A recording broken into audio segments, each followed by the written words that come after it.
To approximate the value of a square root that is not a perfect square, we need to locate the two closest whole numbers. It stands to reason that the square root of 91 is located somewhere between the square root of 81 and the square root of 100, which means the approximate answer is somewhere in between the whole numbers 9 and 10. It can be helpful to represent this value visually on a number line. We graph the smaller of the two whole numbers on the left and the larger of the two whole numbers on the right, along with their corresponding square roots. Since 91 is a little bit closer to 100 than to 81, we'll mark the square root of 91 just slightly past the middle. Lastly, use a calculator to find the approximate decimal value of the square root of 91, 9.53. In this class, we'll be rounding numbers either to the nearest tenth or the nearest hundredth.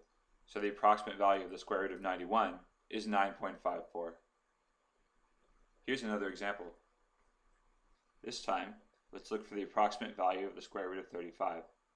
Since 35 is between 25 and 36, we'll be using 5 and 6 on our number line because they're the two closest whole number values. We plot 5 to the left and 6 to the right, along with their corresponding square roots. Next, we plot the square root of 35, which is much closer to 36 than 25, and according to the calculator, is about 5.9. This time I rounded to the nearest tenth. Another way we'll approach irrational numbers is by performing mathematical operations with the number pi. As you ought to recall, pi is the ratio of the circumference of a circle to its diameter, which is about 3.14. We can take the number pi and multiply it by anything we want to get a new number. 3, for example.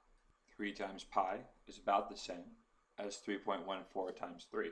3 and 4 is 12. Carry 1. 3 and 1 is 3, plus 1 makes 4. 3 times 3 is 9. Decimal comes straight down. So 3 times pi is about 9.42. The actual value includes a continuous stream of decimals and is more easily determined with the calculator. We can also add to pi, say 2 plus pi. That's pretty close to 5.14.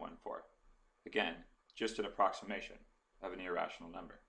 If you can add and multiply numbers to pi, you can divide and subtract as well. Any operation that includes pi can be easily found with a calculator. Just don't forget that when we're talking about pi and operations on pi, we're dealing with approximations.